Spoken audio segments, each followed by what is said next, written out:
The border rural communities of Armenia are the most disadvantaged in the country due to their isolation, their distance from the capital city of Yerevan, high rate of unemployment, and poor socio-economic infrastructure.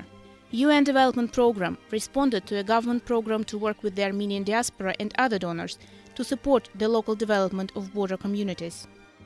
A joint project of the UN Development Program and Italian government in Lusadzor is involving the community in the very early stages of the project development and prioritization of needs. People identified income generation as the priority task. The rehabilitation of gas and water infrastructure has improved the quality of life, provided seeds, diesel and fertilizer, brought back to life about 52 hectares of arable land. The project has installed new greenhouses in all interested households, which has allowed villagers to cultivate vegetables and greens for local markets.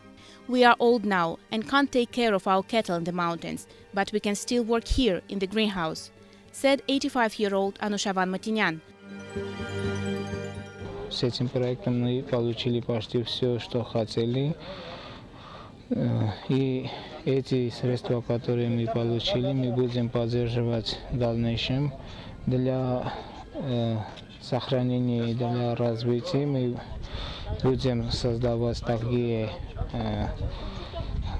общины или акционерные общества, которые могут работать, дать прибыль. As the village enjoys good conditions for cultivating persimmon, in 2-3 years it will be able to cover 1/3 of all Armenian persimmon needs. 146 families received more than 11,000 persimmon seedlings. Benjamin Ayvazyan received the largest amount of seedlings in the village and is now cherishing them with special attention. The global financial crisis is pushing more and more people to return back home, and here, in Lusadzor, they can find a new life. And that's just what this 8-year-old boy, Atabek Ayvazyan, has done. He and his small brother Arman were born in Irkutsk, Russia, where their father Yerjanik worked for 10 years.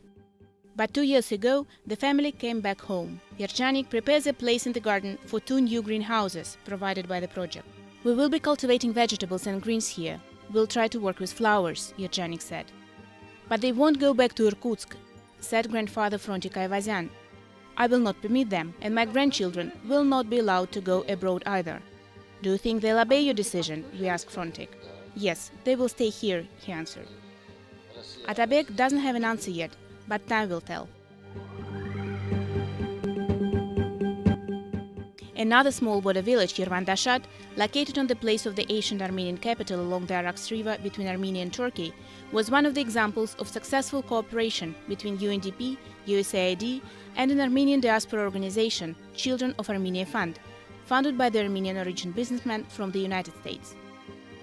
A major problem in Yervan-Dashat, access to drinking water, was solved, and now all houses in the village have access to drinking water 24 hours a day. Поставили нас счетчики, они платят, все добросовестно платят. И все у нас получается нормально. Village Karakert, in Armenian means made of stones, was artificially created during Soviet times. No irrigation system, no water and no jobs. The village had no future. Almost half of people left the village to work abroad. And the community still has many problems. One of the most difficult regions in Armenia. It was a challenge for our organization, and UNDP for Co-op and for Karakert was the first emergency care agency, and the result is obvious. It was a very successful partnership. Despite lingering problems, such as imported drinking water or unemployment, the village is alive and developing. The greatest pride of the community is the renovated school and this new community center.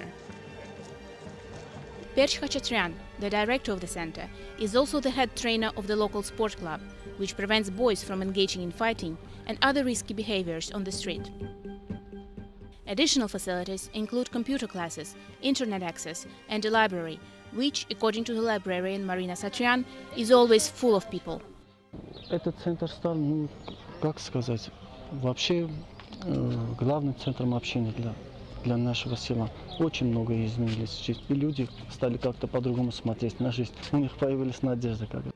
In tackling this very serious challenge, the government of Armenia counts on the Armenian diaspora's support. not only through their investments in the Armenian economy, but also by sharing their knowledge, brains and experiences. Vreshdi, who was born in Syria, came back to Armenia 12 years ago, married an Armenian woman and now has 2 children. For the last 5 to 8 years, a lot of people from diaspora have come to Armenia to live here, to buy houses and to establish businesses. The reason also is different. First, they feel more secure in Armenia. Second, they might have new economic opportunities in the country that they don't have in their countries there. Third, again, it might be their patriotic inner voice that motivated them to come to Armenia. The Armenian world is much bigger and goes much beyond the boundaries of the Republic of Armenia. It unites the homeland and the diaspora as one nation. As the homeland is coping, trying to address the consequences of the global crisis, seeking solutions to evolving challenges such as rising unemployment and poverty, the diaspora all over the world could and should extend a helping hand by transferring knowledge and experience, developing capacities, and bringing investments. The link between the homeland and the diaspora has always been very strong. Many prominent and wealthy Armenians living abroad have provided wholeheartedly support to national development agenda and has assisted Armenia and its citizens throughout the difficult years of transition. This trend and this practice should continue, and UNDP stands ready to facilitate this process.